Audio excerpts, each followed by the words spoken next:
What's that? So moving closer on live now. Hey, peace and blessings, family. This is Brother Sharif with the Hour of Power.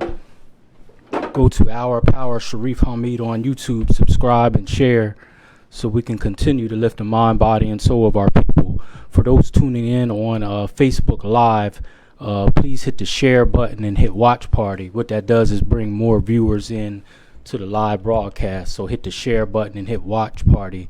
And for those tuning in on channel 16 local access TV, welcome as always.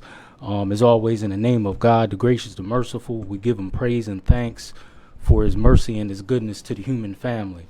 If all the trees upon the earth were pens to write with, and if all the oceans were ink, and then another 7 oceans to add to its supply, the writing would still not be enough to explain the glory of God, for he's the exalted, all-powerful, all-wise.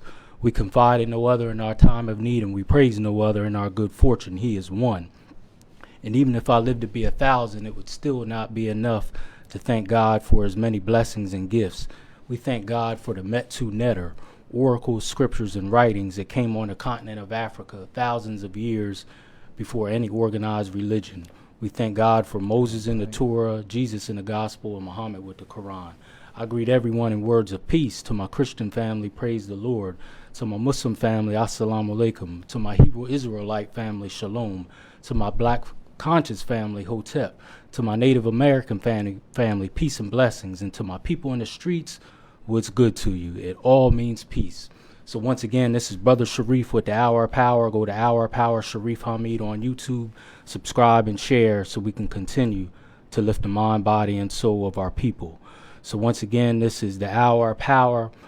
Before we get into this much anticipated interview with our good brother, I want to give a shout out to my good brother in Lancaster, Brother Timon. He has a Mr. Hollywood bow tie up there at the Park City Mall. So anyone going through Lancaster at the Park City Mall, make sure you check our good brother out, Brother Timon with Mr. Hollywood bow tie.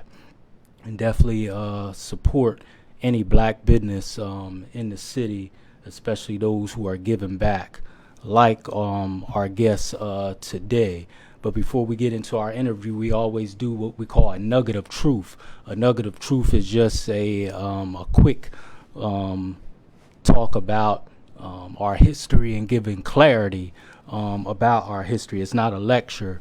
I think today's nugget of truth blends right in with the time. We want to shed light on black quarterbacks and the history of black quarterbacks. Actually, the first black quarterback was a brother by the name of Fitz Pollard back in 1921. He was actually the first black quarterback and the first black coach. And then the modern day, one of the most modern first black quarterbacks was a brother in 1968. He played for the Denver Broncos. I actually forgot his name because I don't always have notes, but look up a brother back in 1968. His name will come to me back in with the Denver Broncos. His name will come to me. And then moving in 1977, Doug Williams was drafted, and he played for the Washington Redskins. And actually backing up, from 1934 moving up into the 1950s, that at that time the owner of the Washington Redskins, his name was George Marshall, I believe. He actually led the charge to ban black players from playing in the NFL from the mid 1930s all the way up into the 1950s. Black players weren't allowed to play, and then they were readmitted into the NFL in 1946, I believe. And then we had players like Doug Williams, who was the first black quarterback to win the Super Bowl. And we had Randall Cunningham, Warren Moon, Michael Vick, and many others who led the charge.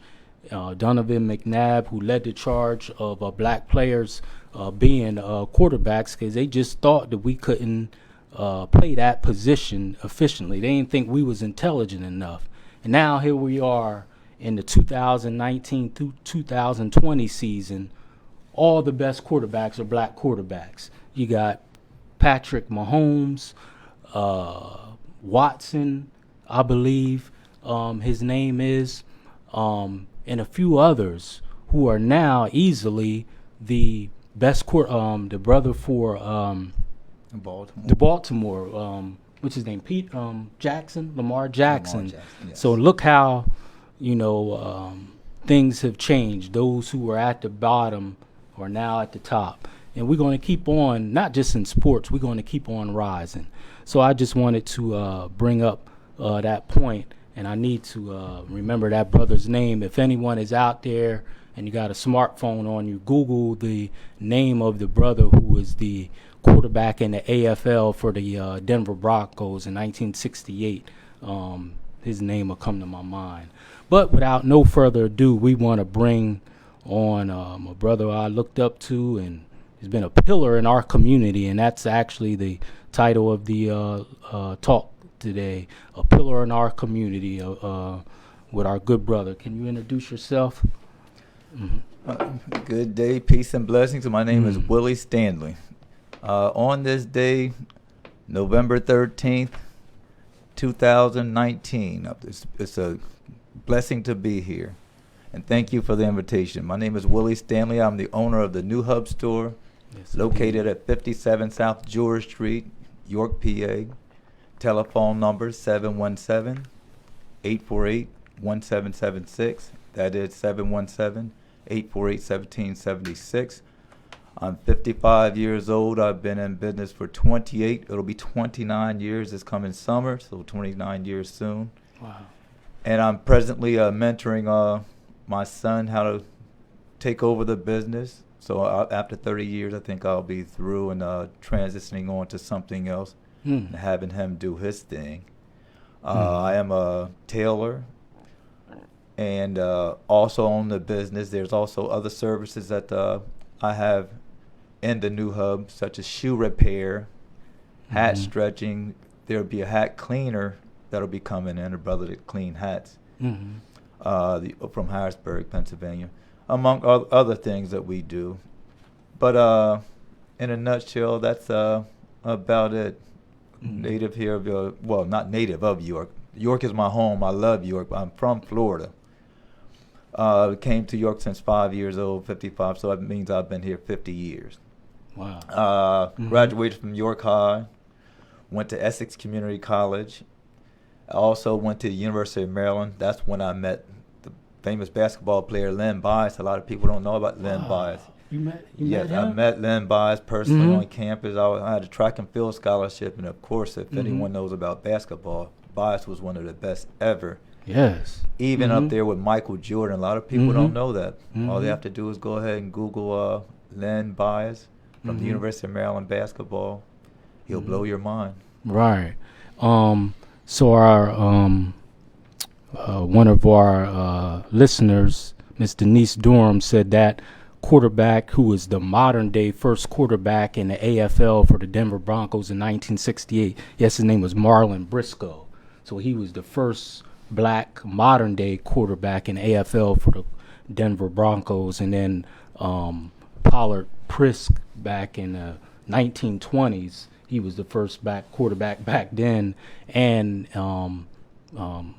coach back in 1921. And actually, his whole name was Frederick Douglass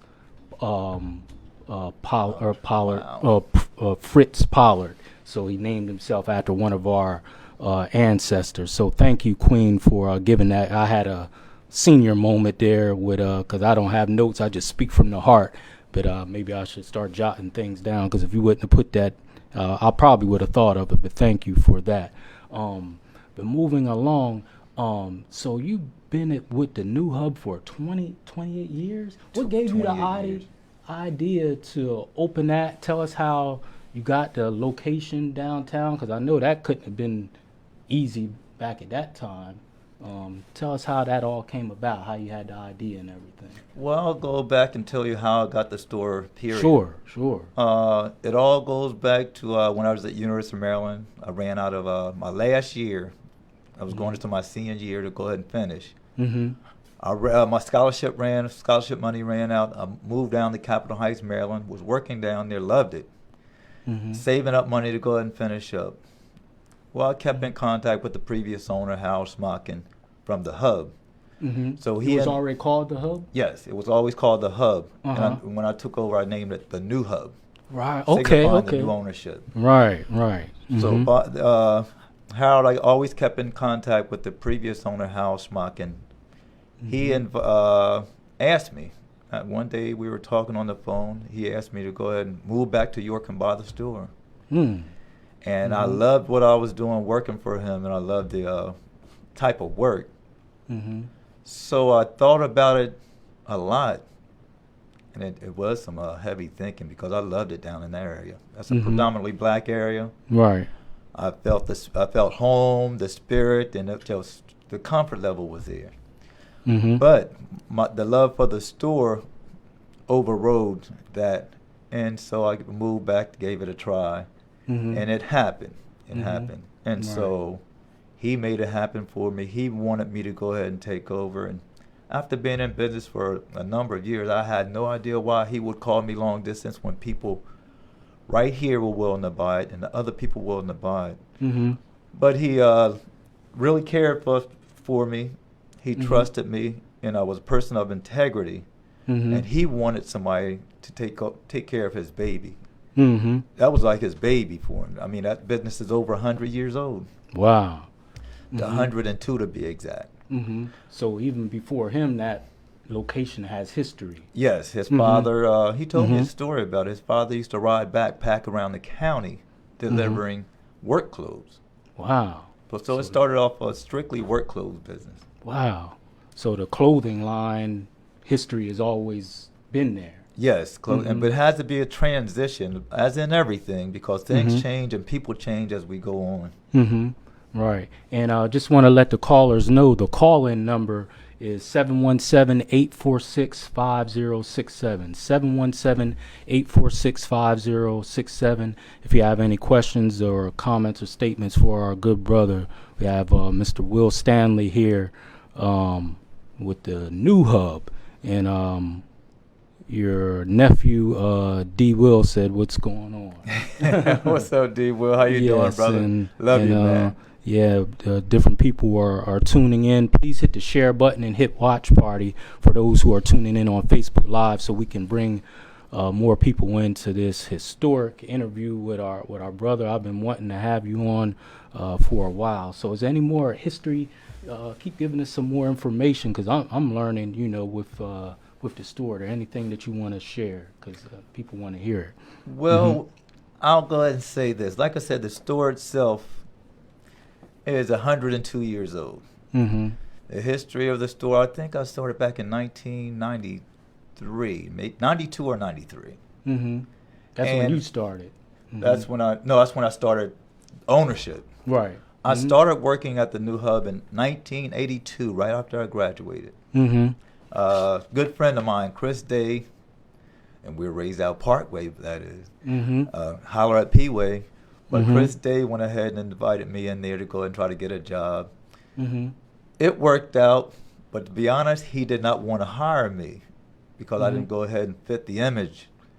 But in retrospect, he just loved me, fell in love with me, personality, attitude, and stuff. All I knew I was do the job, work hard, be honorable, and respectful. And so he invited me in there to go ahead and do that. And I just loved it. I just fell in love with just waiting on people and things like that. Later on down the line, after he sold it to me, and this is going up 10 years further, eminent domain took over. He had to sell the building that he was in on the corner. We went right over next door. Where you at now? No, right over next door to the Hub over where the jean joint is now. Oh, yeah, that's right. If anybody knows where that is, right next door used to be a health center there. But it's a green it's a green building right there next door where we used to Mhm. be. We had to relocate right next door.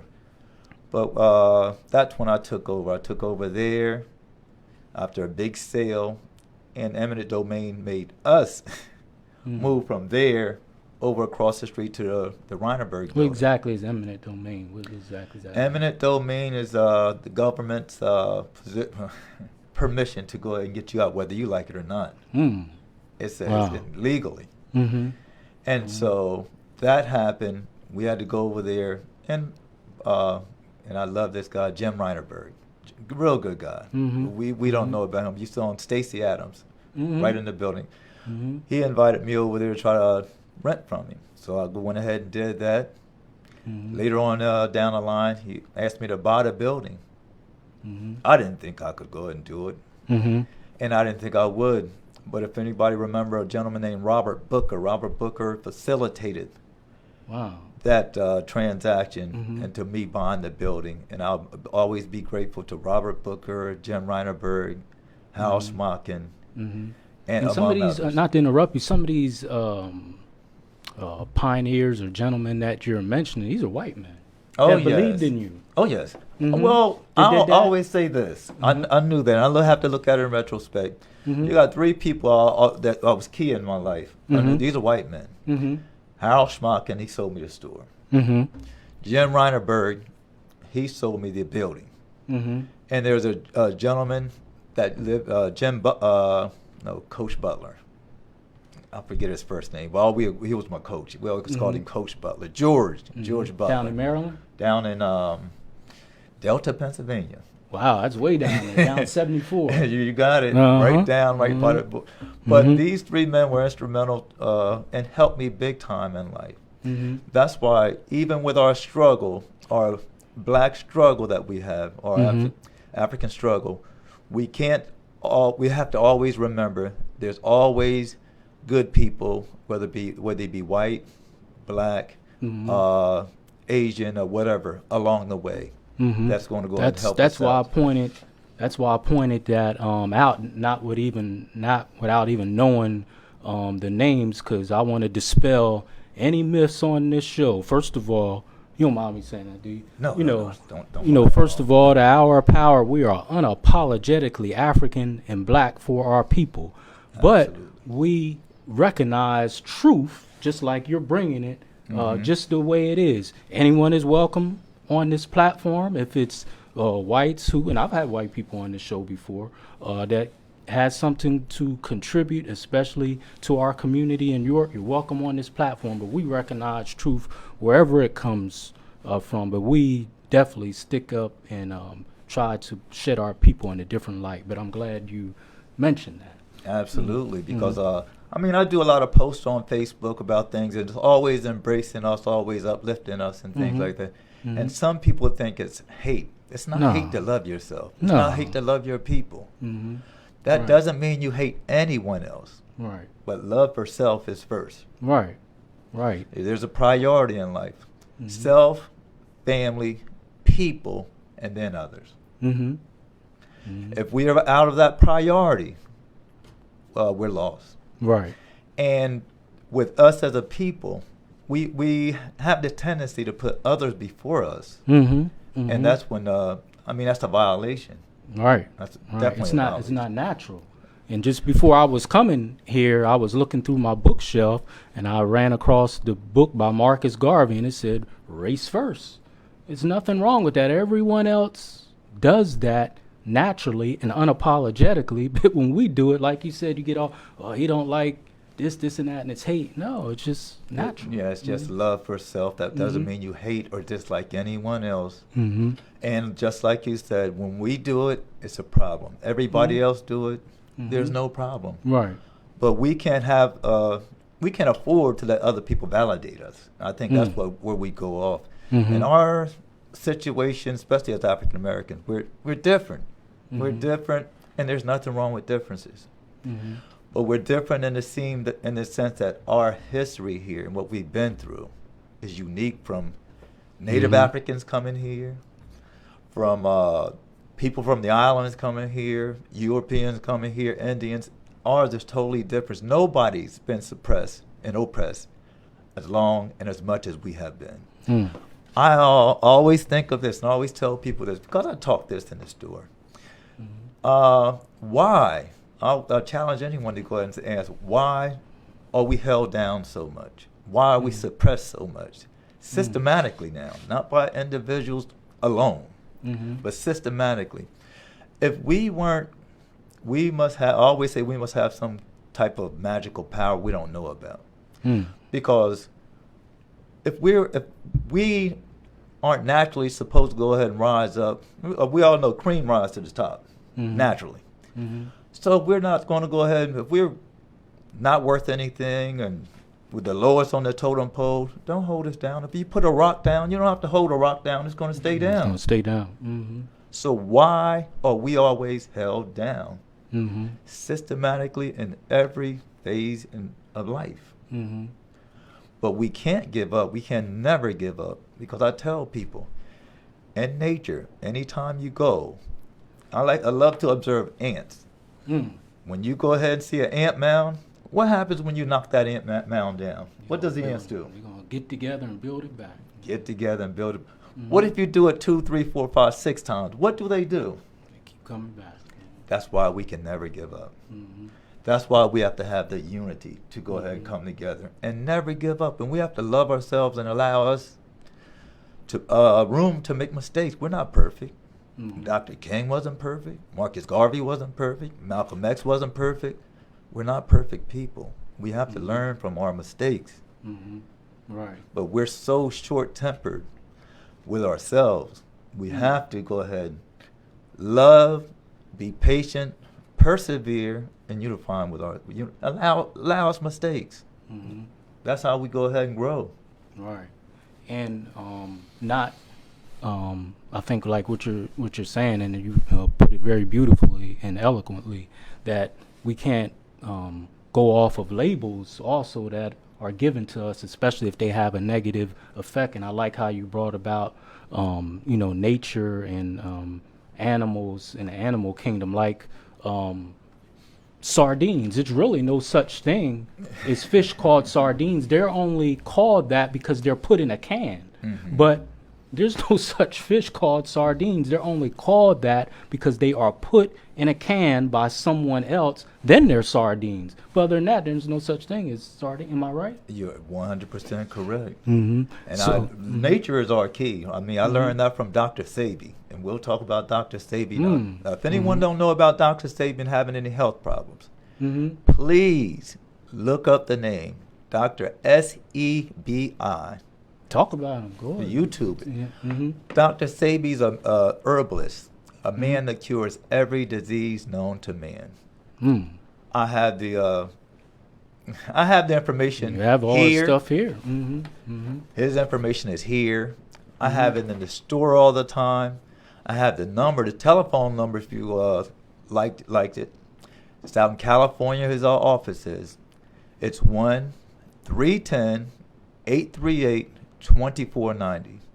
The telephone number again, 1-310-838-2490. And I challenge anyone to go ahead and prove that wrong. I know it's hard to believe, especially because it's a black man. But Dr. Sebi said when he first started his practice, the only people that was coming to him were Asians and Caucasians. As he went on throughout his life, and this is over 40 years ago now. And you actually met him, right? I met Dr. Sebi down in Washington, D.C. personally. Got his autograph, shook his hands. People were following behind this man like he was Jesus or God or someone. And he didn't want that reverence. He'd never liked that reverence. And the methodology that he goes by is alkalinity, having an alkaline body, eating alkaline food. What exactly does that mean? Alkaline, when you go to talk alkaline, there's two sides. You're talking a pH scale. pH scale goes from 1 to 14. And it's divided by 7. Anything lower than 7 is on the acidic side. And good. You know what acid does to your body, whether it be internal or external. It slowly eats and tear away at it. causing inflammation, building up mucus in the body. Mm. Now, above 7 is alkaline. Mm-hmm. What we like to do and what we try to do, and what I try to do, is go ahead and alkalize my body, eat alkaline foods, drink alkaline water, made natural now. Because they make alkaline water in a machine, but a machine can't do what nature does. Mm. Nature does something that God demands it to do, and it brings upon perfection, whether we like it or not. Mm-hmm. Nature is within its perfect order. Mm-hmm. We are not within our nature order, natural Mm-hmm. order. Mm-hmm. That's why we, as human beings, we study nature so much. Right. Because we don't know our instinctual way, our natural way. So we study nature, find out what nature does, and incorporate it in our lives. Mm-hmm. Take for instance, a plant that grows. Mm-hmm. That's where the power plant comes from. Mm. That's where the power plant comes from. Mm-hmm. Solar energy, they study the plants Mm-hmm. and synthesized it. They go ahead and brought that to solar energy.